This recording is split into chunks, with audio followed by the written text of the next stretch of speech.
Hi guys, the Metal Maniac back again, and in this video I'm going to be reviewing the album Welcome to Hell by Venom. This album was released in 1981, and there's three band members, the three original band members, that consists of all of their classic albums anyway.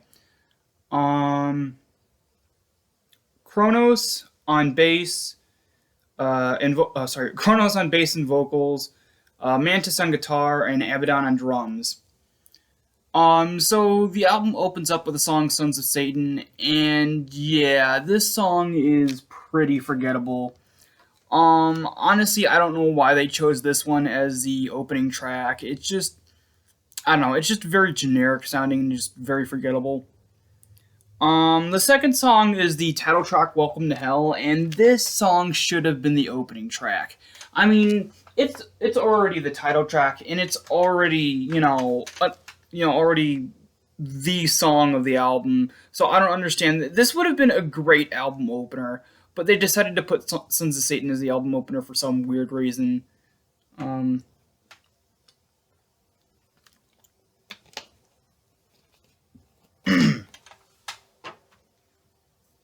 Yeah, this song is great. I wouldn't say it's my favorite song on the album, but it's definitely one of my favorites. Um, yeah, it's just a really good song with a really iconic riff and just a really iconic chorus as well. And I love sort of the interesting drum roll kind of thing near the end of the song. And then it stops a bit, then it picks up again, and then it stops, and then the song ends. Yeah, just a really awesome song.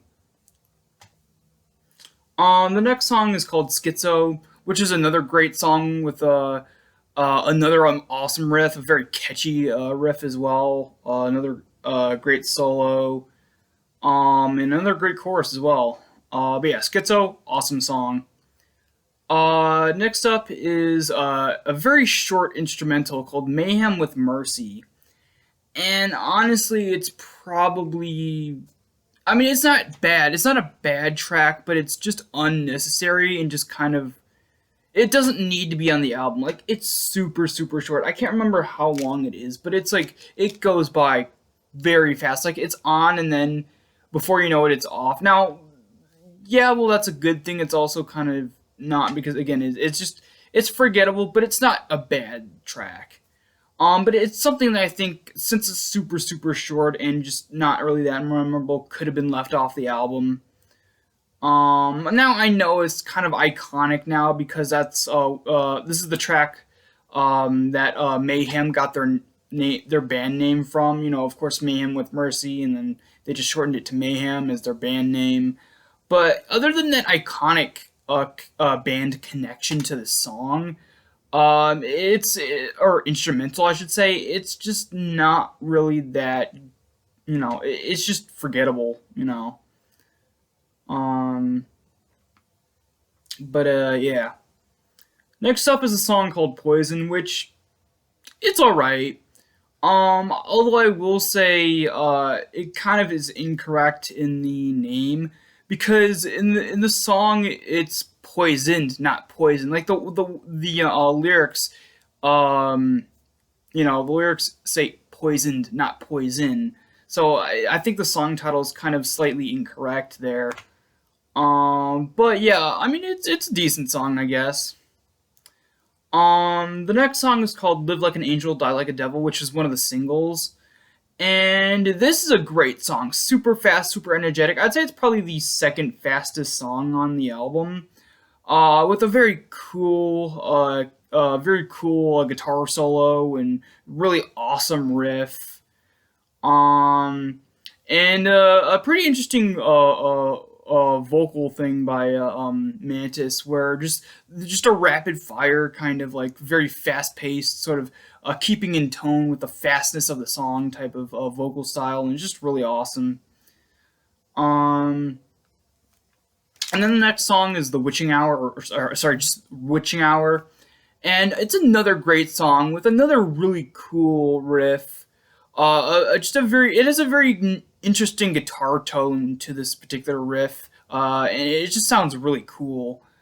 Also with a very cool, very almost chaotic guitar solo. It's very cool. It's a very interesting melody to start with, then it like goes further into that, then it kind of changes up a bit into a completely different kind of melody. It's just a really interesting structured guitar solo that just is awesome. But yeah, Witching Hour, great song. The next song is 1000 Days in Sodom, which is probably, I'd say, maybe tied with my favorite song on the album, besides the next one, which I'll get to in a minute. 1000 Days of Sodom is great, although I don't know which version I prefer. I think this was also a single. I might be wrong, but I think I heard a different version of this originally. Um, or it might have been a live version. I can't remember. I remember hearing the first version I heard of this one being a different one than on the album. It was either a live version or a single version, or maybe even a demo version. I can't quite remember. But yeah, this album version, is really, really good. Um, it has a really great guitar solo. Probably my favorite guitar solo of any song on the album. It's just very, I wouldn't say epic sounding, but very, it's in line with the more, big, again, not quite epic, but kind of epic sounding nature of the entire song as a whole.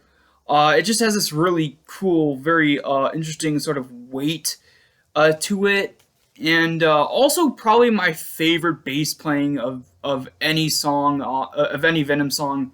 I mean, Cronus's bass playing just stands out so much here. There's just so much going on, especially before, in the middle, and after the actual guitar solo. It's very upfront, very noticeable, and just very, very well done and meticulous, and I just love it. But overall, yeah, probably tied with my favorite song on the album, besides this next song, which is called Angel Dust, which is another great song. I'd say it's probably the fastest, or maybe just as fast as the song Live Like an Angel, Die Like a Devil. Just a very awesome, very fast paced, sort of frantic song with a really cool riff to match. Another great guitar solo as well. Just an overall awesome song. Um, Next up is In League with Satan, which I kind of prefer the single, not single, yeah, sorry, the single version. I kind of prefer the single version just a bit more, but this album version is still great. I love the more epic nature to this song. Kind of like 1000 Days in Sodom, but I'd say there's even more epic nature with this one. Another great solo as well. Awesome riffs and throughout and drumming.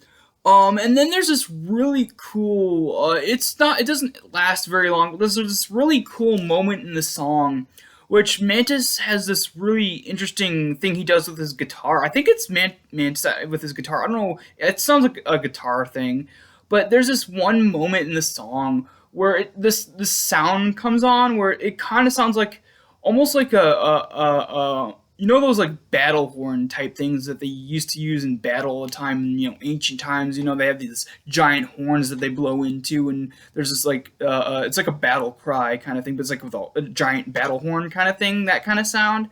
That's the sound I'm kind of talking about. Like there's this interesting sound made Mantis does with his guitar that makes that kind of similar sound, and it just sounds really, really cool. And even though it doesn't last too long, it just adds so much to the song as well, and it's just great. And then the last song is called Red Light Fever, which kind of like Sons of Satan is just a very forgettable song. Kind of a weak track in my opinion. It's just very generic sounding and just it feels like a filler track, honestly.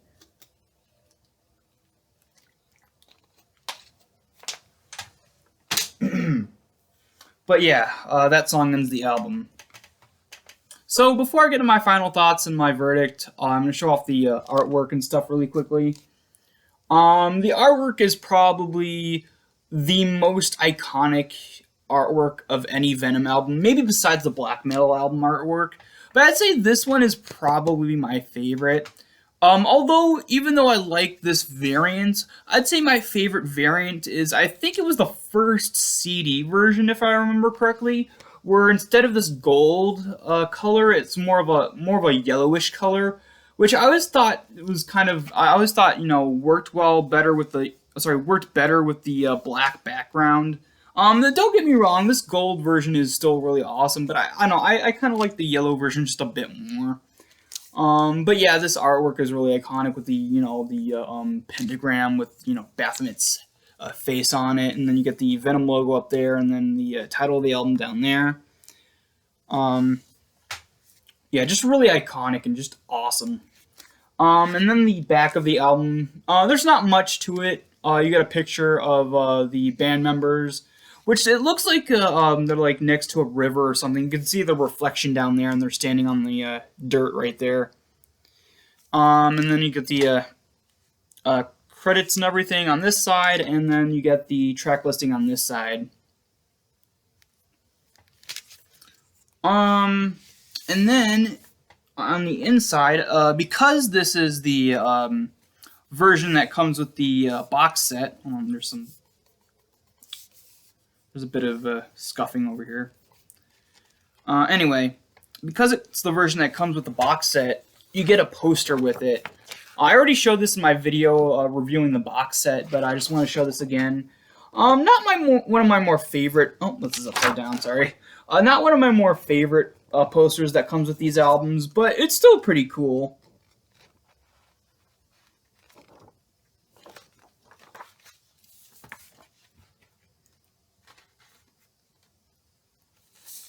And then this is also a colored vinyl. Oh, also you get the lyrics on here.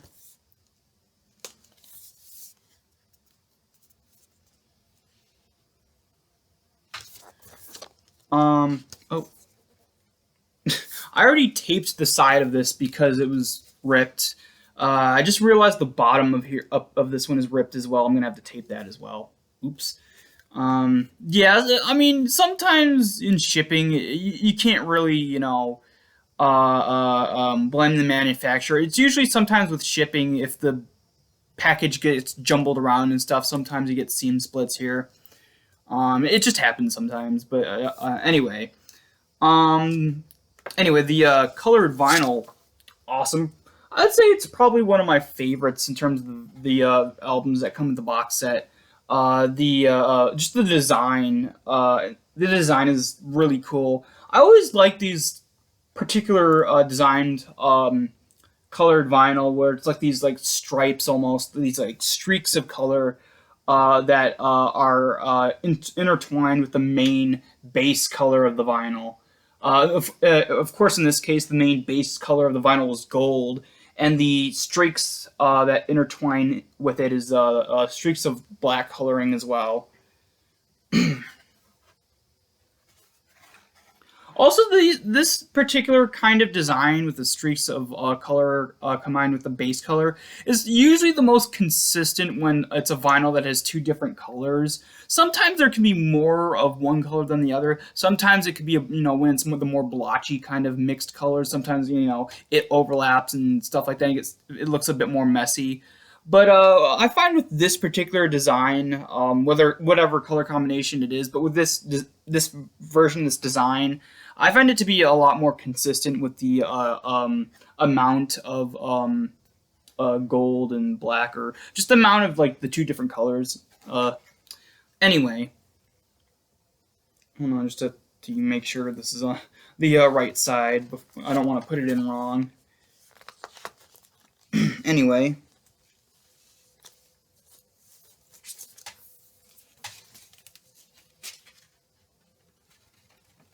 So, overall, this is an amazing album.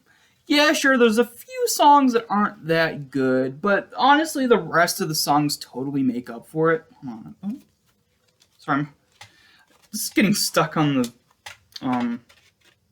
this is getting stuck on the poster. Give me a second. Alright, there we go. Anyway, but yeah, there's a few, like I said, there's a few songs that aren't bad, but definitely not great. but honestly, the rest of the songs totally make up for it, and there's just some absolutely iconic songs on here. Um, and yeah, just a really great album for the most part.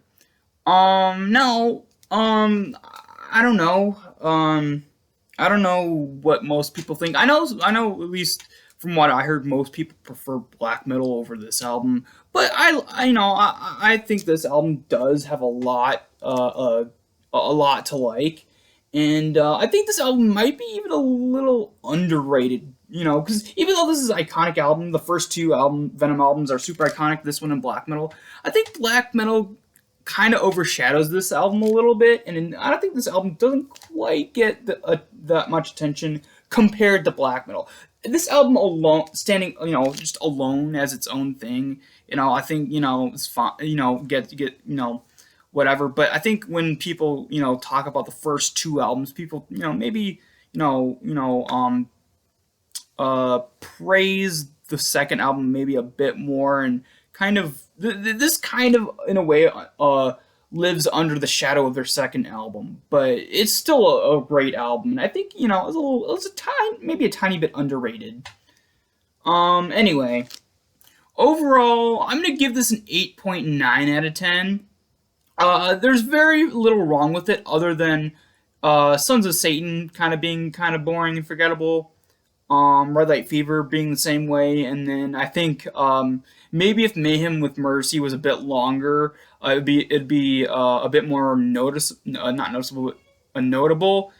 But yeah, otherwise it's a great album, and I give it an 8.9 out of 10.